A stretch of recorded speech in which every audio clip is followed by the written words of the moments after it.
આજના વિડીયોમાં આપણે વિજ્ઞાનના અગત્યના ટોપિક વિટામિન પાર્ટ 1ના મહત્વના પ્રશ્નો જોઈશું જે તમામ સ્પર્ધાત્મક પરીક્ષાઓ માટે ખૂબ જ ઉપયોગી છે. વિડીયો પૂરો જોજો અને જો માહિતી ગમે તો લાઈક કરી ચેનલને સબસ્ક્રાઇબ જરૂરથી કરજો. 1. વિટામિન એનું રાસાયણિક નામ શું છે? A. Retinol, B. થાયામીન, C. નાયાસિન, D. રિબોફ્લેવિન.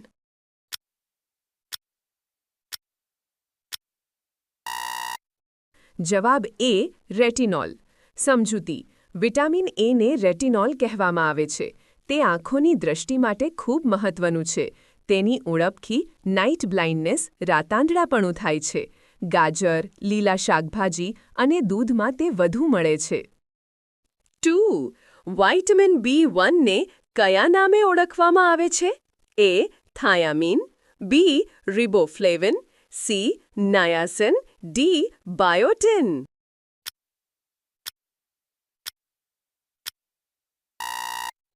જવાબ A. થાયામીન. સમજૂતી: વિટામિન B1નું વૈજ્ઞાનિક નામ થાયામીન છે. તે શરીરના નર્વસ સિસ્ટમ અને ઊર્જા ઉત્પન્ન કરવામાં મદદ કરે છે. તેની ઉણપથી બેરી-બેરી રોગ થાય છે. 3.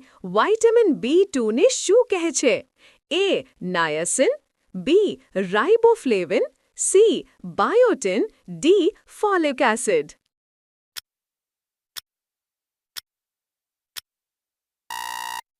જવાબ B. રાઇબોફ્લેવિન. સમજૂતી: વિટામિન B2ને રાઇબોફ્લેવિન કહેવામાં આવે છે. તે શરીરમાં ઊર્જા ઉત્પન્ન કરવા અને ત્વચા તથા આંખોની તંદુરસ્તી જાળવવામાં મદદ કરે છે. 4. પેલાગ્રા રોગ કયા વિટામિનની ઉણપથી થાય છે? A. Vitamin B3, B. Vitamin B1, C. Vitamin B6, D. Vitamin B12.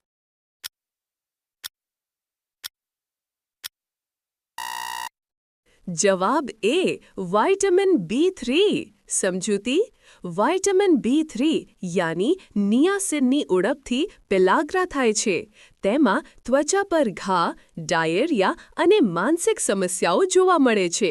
આને 3D ડિઝીઝ પણ કહે છે: ડર્મેટાઇટિસ, ડાયેરિયા, ડિમેન્શિયા. 5. વિટામિન Cનું રાસાયણિક નામ શું છે? A. Ascorbic acid, B. Citric acid, C. Lactic acid, D. Folic acid.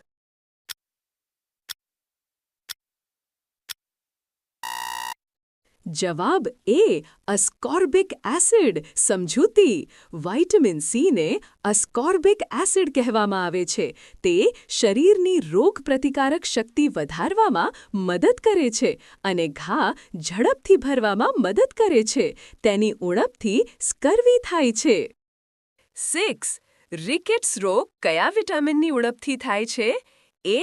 Vitamin A, B. Vitamin D, C. Vitamin C, D. Vitamin K.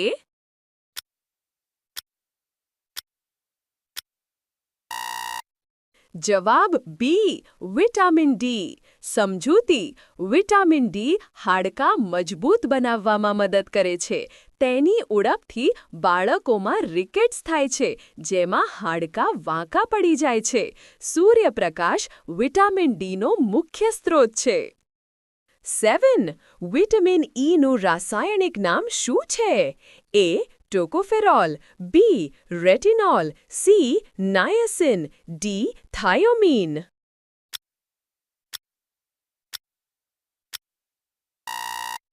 જવાબ A. ટોકોફેરોલ.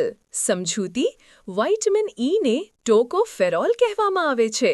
તે શરીરના કોષોને નુકસાનથી બચાવે છે અને પ્રજનન તંત્ર માટે મહત્વપૂર્ણ માનવામાં આવે છે.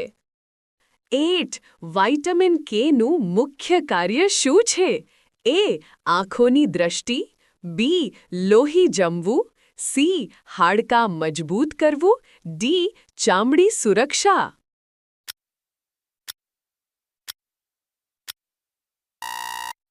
જવાબ બી લોહી જમવું. સમજૂતી વિટામિન કે લોહી ક્લોટિંગ માટે ખૂબ જરૂરી છે. જો શરીરમાં વિટામિન કેની ઉણપ હોય તો ઘા થવાથી લોહી વધુ સમય સુધી વહે છે. 9. વિટામિન B12નું રાસાયણિક નામ શું છે? એ. સાયનોકોબાલામિન, બી. બાયોટિન, સી. રાઇબોફ્લેવિન કે ડી. નાયાસિન.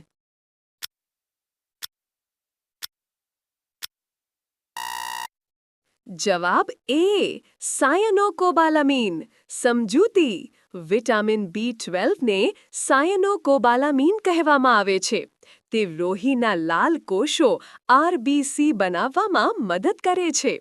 તેની ઉણપથી એનિમિયા થાય છે. 10. નાઇટ બ્લાઇન્ડનેસ કયા વિટામિનની ઉણપથી થાય છે? A. Vitamin A, B. Vitamin C, C. Vitamin D, D. Vitamin કે.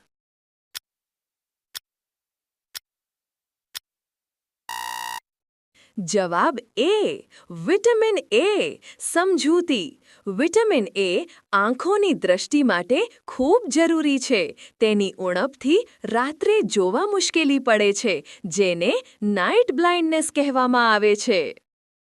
11. વિટામિન B7ને શું કહે છે? એ.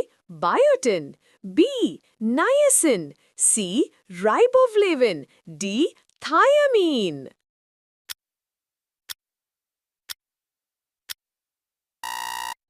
જવાબ એ. બાયોટિન. સમજૂતી વિટામિન B7ને બાયોટિન કહેવામાં આવે છે. તે વાળ, ત્વચા અને નખ માટે મહત્વપૂર્ણ છે. તેની ઉણપથી વાળ પડવા અને ત્વચાની સમસ્યાઓ થઈ શકે છે.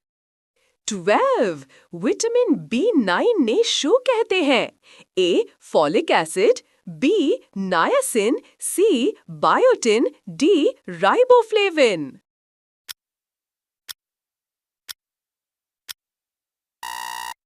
જવાબ એ. Folic acid. સમજૂતી વિટામિન B9ને ફોલિક એસિડ કહેવામાં આવે છે. તે લોહીના લાલ કોષો બનાવવામાં મદદ કરે છે અને ગર્ભાવસ્થા દરમિયાન બાળકના વિકાસ માટે ખૂબ મહત્વપૂર્ણ છે. 13. સ્કર્વી કયા વિટામિનની ઉણપથી થાય છે? A. Vitamin B, B. Vitamin C, C. Vitamin D, D. Vitamin E.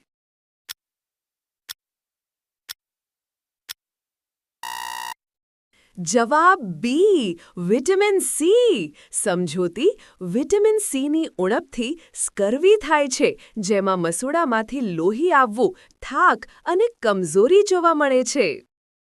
14. Vitamin ડીનું રાસાયણિક નામ શું છે? A. Calciferol, B. Retinol, C. Tocopherol, D. નાયાસિન.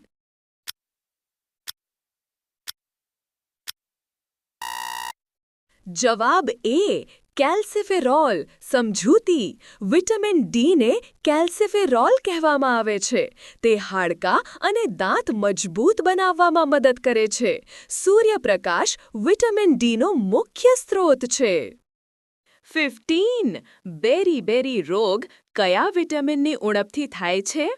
A. Vitamin B1, B. Vitamin B6, C. Vitamin B12, D. Vitamin C.